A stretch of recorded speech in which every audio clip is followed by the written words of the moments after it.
Welcome to this week's message from Anthem Church. We're so glad you're joining us online today. Our prayer is that this message encourages you, strengthens your faith, and helps you take your next step in following Jesus. It was after midnight one night.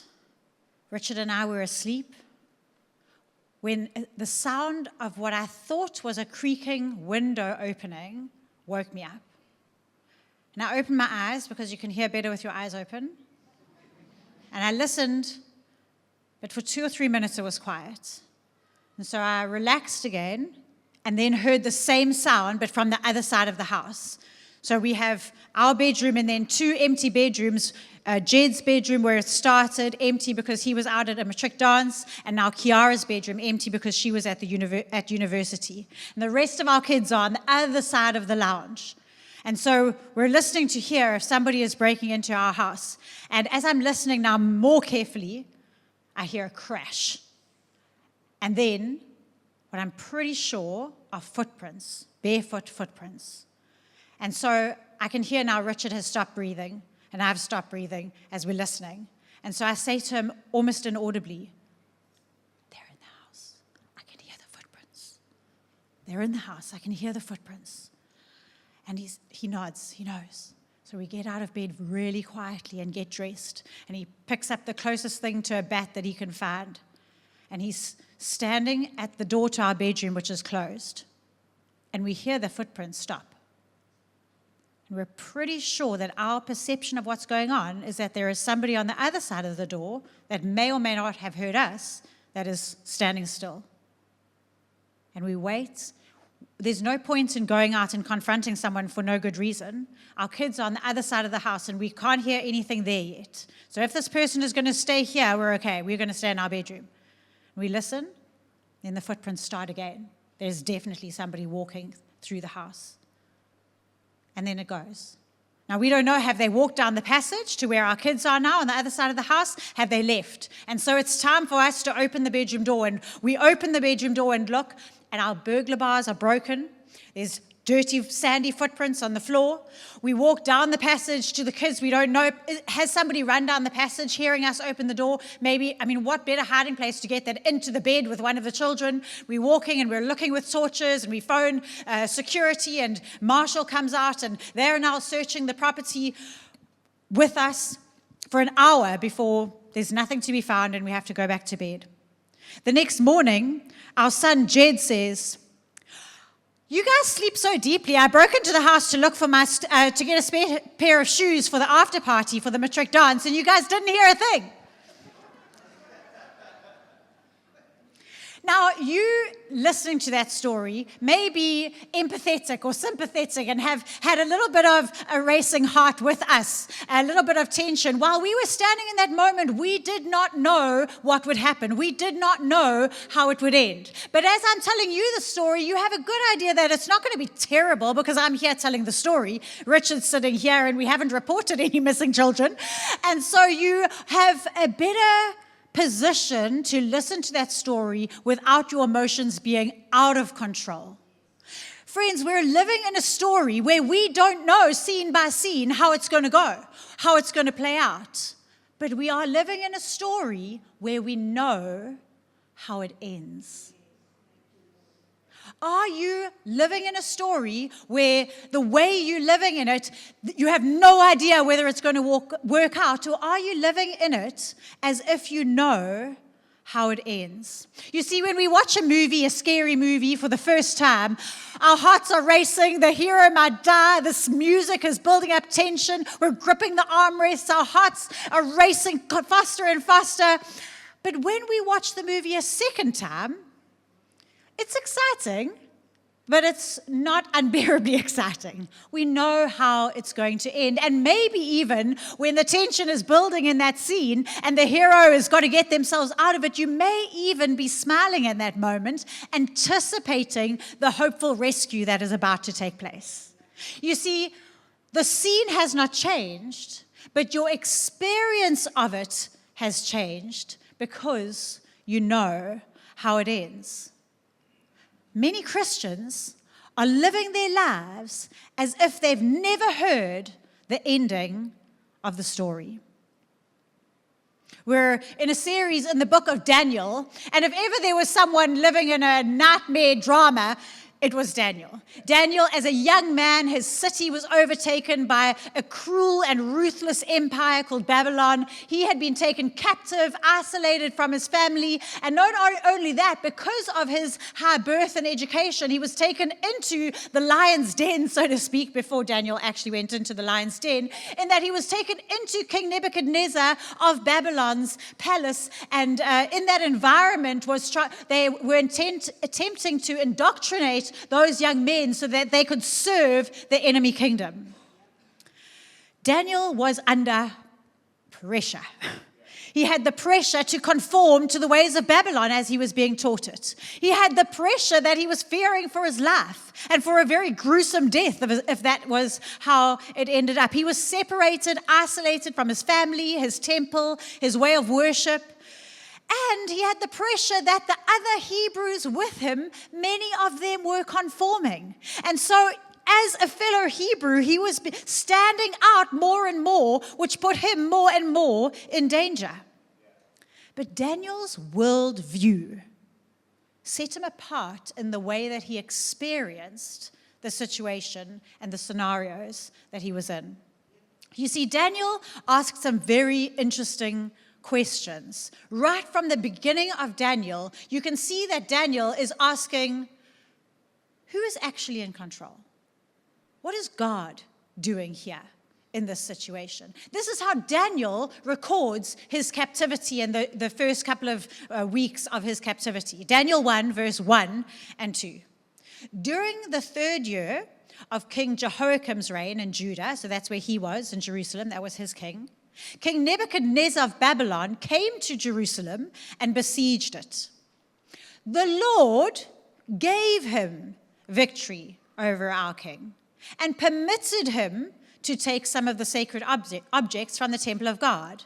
And for that reason, so Nebuchadnezzar could take them back to the land of Babylonia. Daniel's experience of this is very different. He seems to think that his God is completely in control. And so he experiences this besieging and capturing in a different way than if those who were not understanding that worldview. He then asks himself, Daniel, what does faithfulness then look like in this situation? If God has permitted this, if God has given him victory, how can I be faithful? What does obedience look like? In verse 8, he writes, but Daniel was determined not to defile himself by eating the food and wine given to them by the king, because he's now in the king's palace, eating at his table. And so he asked the chief of staff for permission not to eat those unacceptable foods. So instead of asking, how am I going to keep myself safe? How am I going to survive? He's asking, how can I be obedient? What would faithfulness look like in this situation?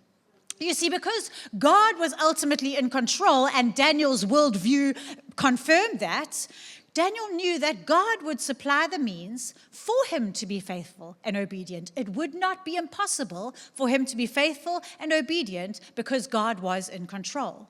And so he's able to ask, how can I be a light in this place? What is God teaching me? And in verse 17, Daniel writes, God gave these 4 men, him and 3 others, you may have heard, Shadrach, Meshach, and Abednego, an unusual aptitude for understanding every aspect of literature and wisdom. That is the Babylonian things that they were learning. He sees that faithfulness, him looking like a light in this situation, the way that he can learn and follow God is to receive the teaching. God gave us an aptitude to learn the teaching of the Babylonians. And God gave Daniel himself the special ability to interpret the meanings of visions and dreams. So first of all, Daniel has a worldview that sets him up for a completely different experience in this moment of exile and captivity. Secondly, Daniel has a gift. Because of his worldview, he's able to position himself to receive wisdom and understanding and prophecies and understanding of dreams from God. And he starts to receive revelations that show him what's to come in his future, in the next couple of 100 years, and even in the future that we are still waiting for. And so because of that, Daniel receives a gift for himself that he now knows how it ends. Also for those around him, who he's able to tell. He's able to tell the kings that he's serving. He's able to tell his friends around him. And he is able to tell us. And so Daniel's gift is not for Daniel alone. Daniel's gift is very much for the church. God puts gifts into us for each other. And Daniel's gift is still being received today. And the first time this happens, the first vision that he's able to interpret is really early on, which is helpful because Daniel needs this gift in order to be able to know how to survive here well. He needs to know how it ends in order to experience it in a way that is manageable. And so it is literally his second year. He's still in training. The young men are called in for 3 years of training, living in the king's palace and eating from his table and being taught. And in the second year of King Nebuchadnezzar's reign, King Nebuchadnezzar has a dream. And this dream seems to King Nebuchadnezzar to be incredibly important. And so he doesn't want his wise men and magicians and astrologers to be making up interpretations. He needs to know what it means. He can see and hear that it is significant. And so he calls all his wise men, not the ones in training because they were still learning, all his wise men and astrologers, and he says, right, I need an interpretation to my dream that I had last night, but I'm not going to tell you the dream. I need confirmation that you are real prophets, real wise people, and so I would like you to tell me the dream, and that'll confirm that you can tell me what it means. Well, none of them can do it. They all say, there is not a man on earth who can do what the king has asked. How can you? That's impossible. We interpret dreams. We can't tell you what you dreamt. And so the king declares that all the wise men are obviously a bunch of fakes, and they're all going to be killed, including the ones in training who didn't even know what conversations were happening. They weren't called in, but they get rounded up. You're all going to die. Daniel, because of his worldview, because of his understanding that God is in control and that God has given him both the aptitudes that he has as well as this king he's allowed to rule right now, Daniel says, may I ask why? Courageous, in a place where he was going to get beheaded anyway, I suppose. May I ask why? And so they tell him, because nobody could tell the dream, and so he says, may I speak with the king of this empire? And so he courageously goes to the king and he says, King, may I have a chance? I didn't hear that you wanted us to do this. May I have an opportunity? And so the king, what's he got to lose? He can give another day before putting everyone to death. And so Daniel goes, calls his friends and says, this is serious. I need help. We're all going to die if God does not come through for us here. But because of Daniel's worldview and because of the gifts that God has put in him, Daniel believes that God's going to do it. Daniel believes that God is going to come through for him. Have you ever believed that God was going to come through for you and told other people, God's got this? But then when God comes through for you, you're like, what? What just happened? That is unbelievable. I can't believe it. God came through for me. It sounds like from Daniel's response that this is his experience, because in that same night, God tells him the dream and gives him the interpretation. And I love the way Daniel responds. He says, Daniel praised the God of heaven, and he said, praise the name of God forever and ever, for he has all wisdom and power. He controls the course of world events. He removes kings and sets up other kings. He gives wisdom to the wise and knowledge to the scholars. He reveals deep and mysterious things and knows what lies hidden in darkness, though he is surrounded by light. I thank and praise you, God of my ancestors, for you have given me wisdom and strength. You've told me what we asked of you and revealed to us what the king demanded. He sees in that dream and in that interpretation that kingdoms will rise and fall, that more are going to come after this king Nebuchadnezzar and his kingdom. And what he sees is that the king dreamt of a statue with a golden head, silver chest, bronze belly, iron thighs, iron and clay feet. And this whole statue is representing different kingdoms. First, the one he's in, which is a golden head, strong, powerful. The next, slightly less powerful, which will be Persia, which Daniel lives through because he's still alive when Persia takes over. He doesn't know that. But the next one is the bronze belly, which will be the Greek Empire that did come after that. The next one will be the Roman Empire, and then the feet, Roman mixed with clay when Augustus rules, if you're interested in history. And in that moment of the dream, he sees a rock taken out of a mountain, hewn not by human hands, that strikes the feet of the statue, and the entire statue crumbles down into dust and blows away like chaff in the wind. And Daniel says to the king, this is your dream, and this is what it means. And he explains the last part, the rock, and he says it like this. He says, during the reign of these kings, these last kings, when Augustus, we now know when Augustus is ruling the Roman Empire, during that reign, the God of heaven will set up a kingdom that will never be destroyed or conquered. It will crush all these kingdoms into nothingness, and it will stand forever. That is the meaning of the rock cut from the mountains, though not by human hands, that crushed to pieces the statue of iron, bronze, clay, silver, and gold. The great God was showing the king what will happen in the future. The dream is true, and its meaning is certain. You see, Daniel's revelation shows the king what is to come, but it also shows Daniel what is to come. Daniel now knows that Babylon will fall. And so that completely changes his experience of Babylon. He's able to live in Babylon right from now the second year that he's there for the rest of his long life, as it turns out. He is able to live calmly in this precious situation. He's able to live faithfully. He's able to live courageously because he knows how the story ends. Friends, we can liken our current situation to living in Babylon because we are not of the kingdoms of this world. Our authority is God in heaven. We are from a different kingdom, a different way, and we are very much living in a place where we are ruled by morals and ways and kings and politicians that are different from what we believe and what we stand in. We are exiles and foreigners in this land. Jesus has taught us that this will pass on and we will survive it. So the question for us as Christians today, Christians in the room, is not, do you know the Bible story? But are you living like you know how it ends? If you are not a Christian today and you are sitting in the room, you are also now hearing that we know how it ends. And I'll give you a reason why to believe that in a moment. So we have to admit, and we have to admit to each other, and I want to give you permission to accept the fact that we are living under pressure. There is a pressure of now, because everything we see is now. Everything we hear is now. Everything we are experiencing and feeling is now. And the pressure of now is real.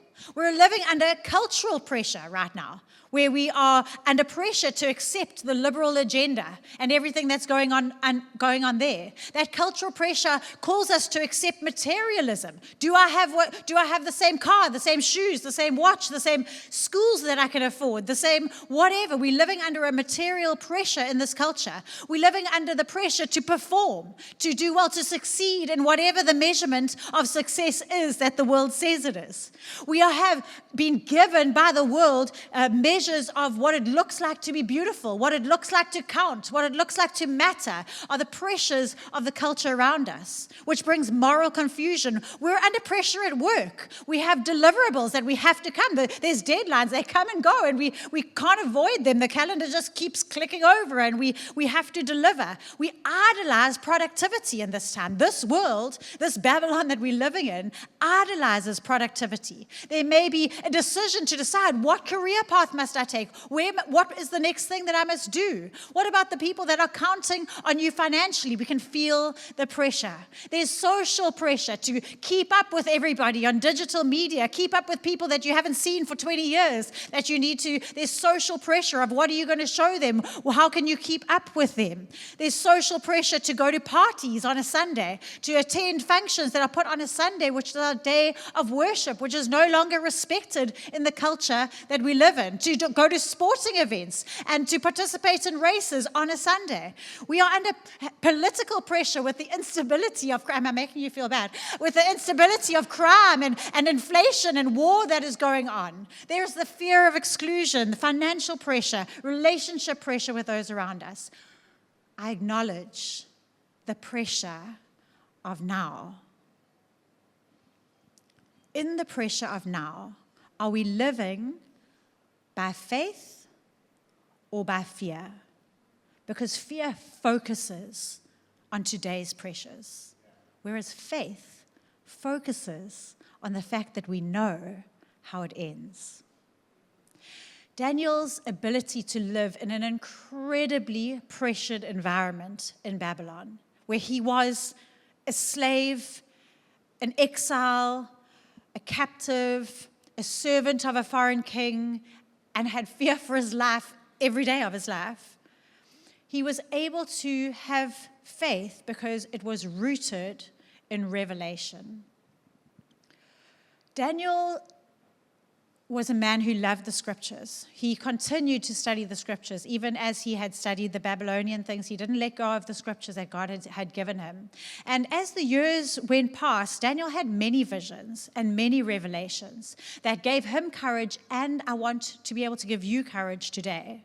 Because many of Daniel's revelations and visions have come to pass in the most accurate and incredible way.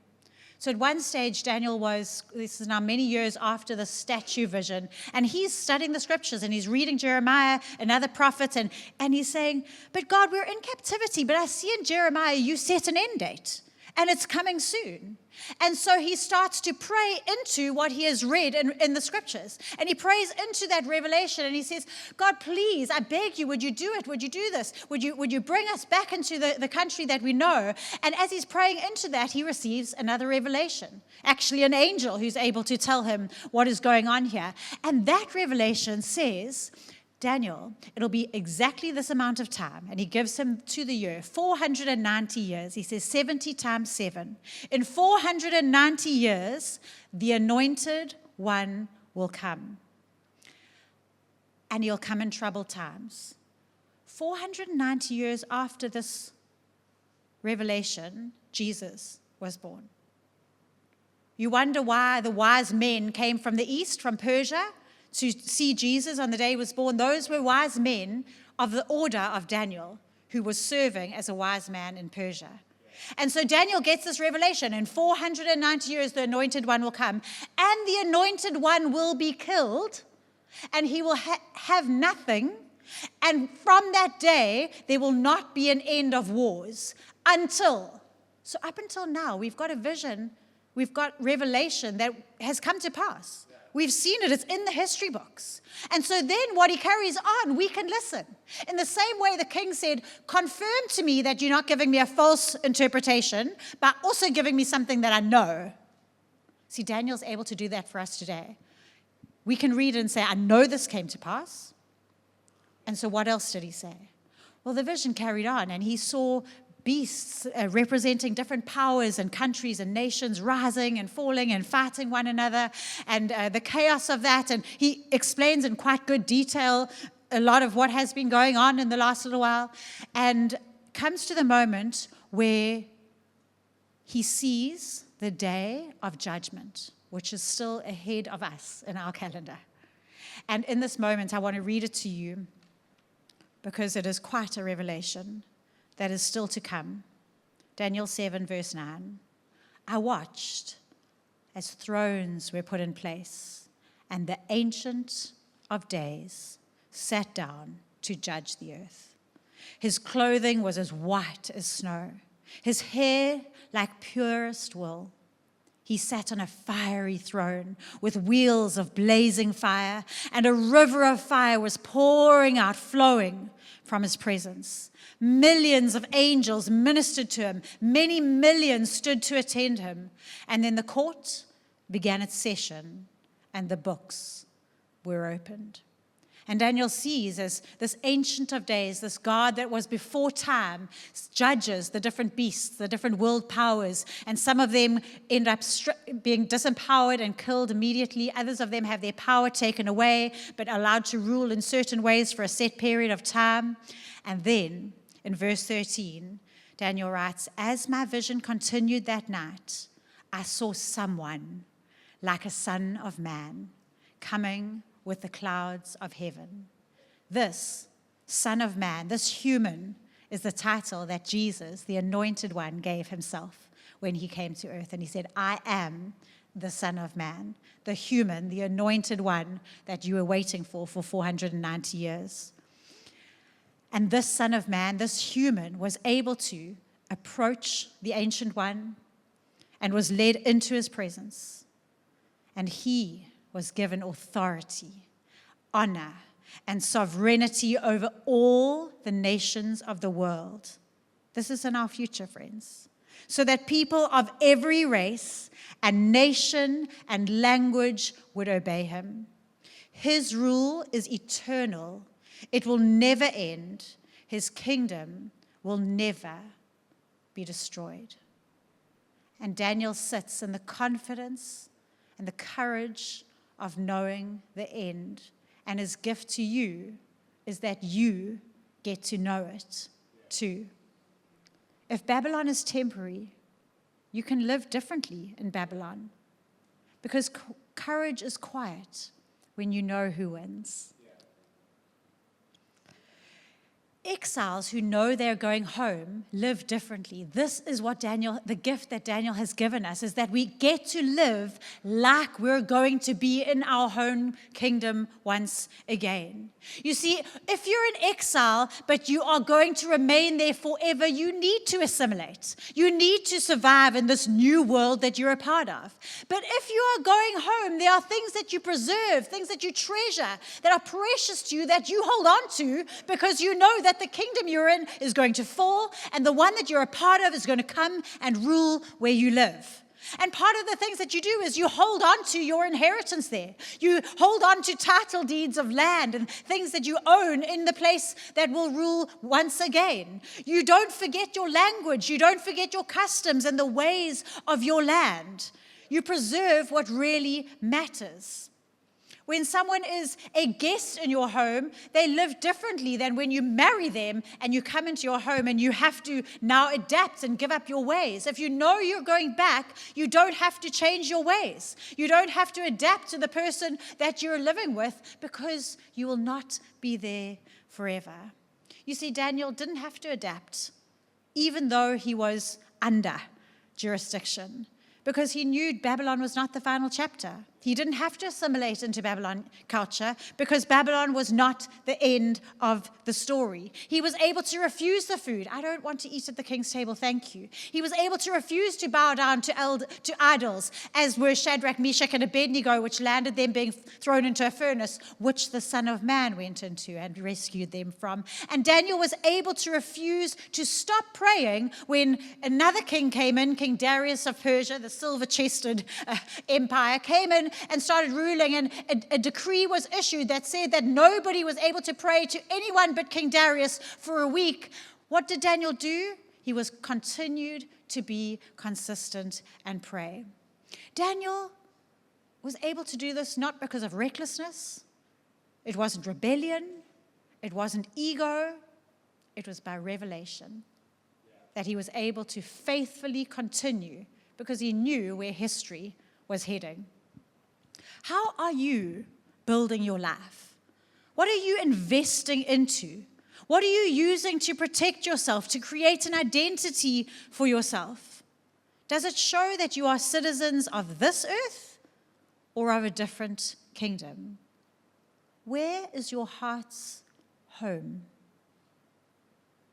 And so 3 things that we can do practically to try and stay remembering that we are exiles in this land, that our God is in control of everything. And the first one is to ask the right questions. You see, faith asks particular questions, and fear asks particular questions. And we need to watch out what questions we're allowing our mind to dwell on and think on and wrestle through day and night as we contemplate, as we meditate on these things. And fear's questions sound a bit like, am I good enough?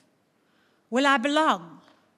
If I don't do this, will I still belong? Will I survive? If I don't assimilate, if I don't do what the others are doing, will I lose friends if I am different like this, if I stand out? Will I fail if I don't follow the metrics of the world's success system? What if this doesn't work? I'm gripping for control. What if I'm left behind by all the other Hebrews who have assimilated into Babylonian culture? All the other Christians that seem to be acting exactly like the world? What if I'm left behind? What if I don't fit in? What if I don't belong? What if I've got it wrong? And those fear questions lead to just a softening of convictions so that I can stay safe. I don't want to stand out too much. I'm willing to compromise just for my safety. They lead to silence so that I'm not excluded from this conversation, from this party, from these invitations. I want to blend in so that I can secure my belonging in a place. They lead to panic when culture shifts and we were just trying to adapt and assimilate and we thought we were starting to get it right in that culture, and then that culture falls and changes, and it leads to panic. It leads to anger when we have influence and then we lose it because we're afraid of what will happen if we lose influence. Faith asks different questions. We heard some of them earlier, what Daniel was asking. What is God doing here? Who's actually in control? What does faithfulness look like?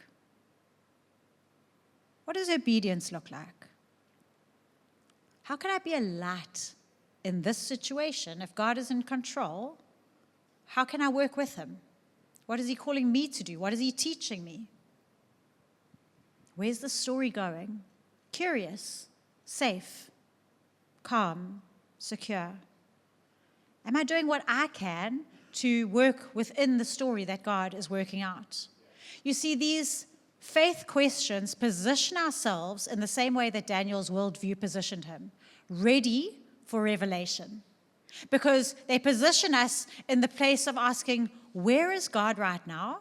And can I connect with him and wait for his leading, for his next steps, for him to show me what to think, how to see? When we spend time in God's presence, we get the courage that is rooted in revelation. And that faith-based living looks completely different. It looks like quiet consistency and calm obedience. It looks like courage that is not aggressive. It looks like being different without being anxious. It looks like being peaceful even in instability. Courage can be quiet when we know who wins. You see, if Babylon is permanent, compromise makes sense. But if Babylon will fall, faithfulness makes sense. It makes sense to anchor ourselves to the kingdom that will last forever. It makes sense to put my security in the kingdom that will last forever. It makes sense for me to position myself with the king that will rule forever. You see, if we in this room are trying to secure our own belonging, if we're afraid of standing out or being left behind, if we're tempted to blend in, we become exhausted with cultural tension. You don't need to panic. You don't need to control the outcome. You don't need to secure the kingdom. It is already secured. And so because of that, we can resist the myth of control, as Richard spoke to us last week about this idea that we think that people are in control. We see it, we observe it, it's the pressure of now, but it's not the actual reality. And so we need to understand that to resist the myth of control, even kings lose control. The first king, Nebuchadnezzar, lost control. After him, while Daniel was still alive, Belshazzar took over, and then Belshazzar lost control. And then King Darius took over, and then Darius lost control. but the Ancient of Days remains seated on his throne. So why are we panicking? Fear says, if I can make the right decisions, then maybe I can secure my safety. But that security is a perception. It's not a reality. The truth was that Daniel, in and of himself, had no control. He was a captive, a foreigner, a slave.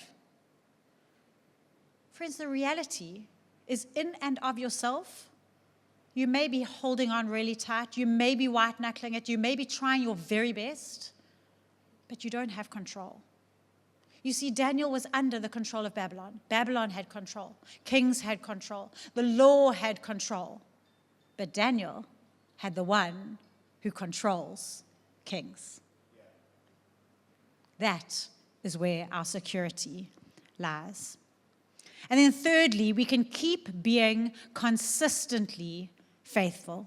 As Daniel was able to do when the decree went out that you weren't allowed to pray to any other gods. He'd now been in Babylon for a long time. In fact, Babylon had become Persia. He'd been there for so long. And so he was able to just consistently keep going in the way that he had served God. Daniel 6, verse 10, it says, when Daniel heard that they were going to be thrown into a lion's den if they prayed to their God, he went home and he knelt down as usual in his upstairs room with his windows open. And he prayed just as he had always done. Not dramatic, not rebellious, not ego, not aggressive, just consistent, just steady. Faith looks like calm obedience, courage without aggression. Friends, this morning I want to leave you with the idea that your perspective changes everything. When you are in a scene that is scary, that you don't know how the scene will play out, but you know the end of the story, you've seen the end of the movie, your experience of the same scene and the same scenario is completely different. Our perspective changes everything. When our problems are large and God is small, we are anxious. But when God is large compared to our problems, we are safe, we are steady. Those visions that Daniel had repeatedly, that I've shared with you, many of them now, they made God enormous in Daniel's eyes. It sounds like there was no anxiety in Daniel. There was no concern because of how big God had become. The Son of Man will reign. We don't need to control the outcome. We don't need to secure the kingdom. The kingdom has already been secured. When you know the end, you don't panic in the pressure of now. Thank you for watching today's message. If you'd like to take your next step with us, get connected or find out more about Anthem, visit our website or reach out through the Church Center app. We'd love to walk the journey with you.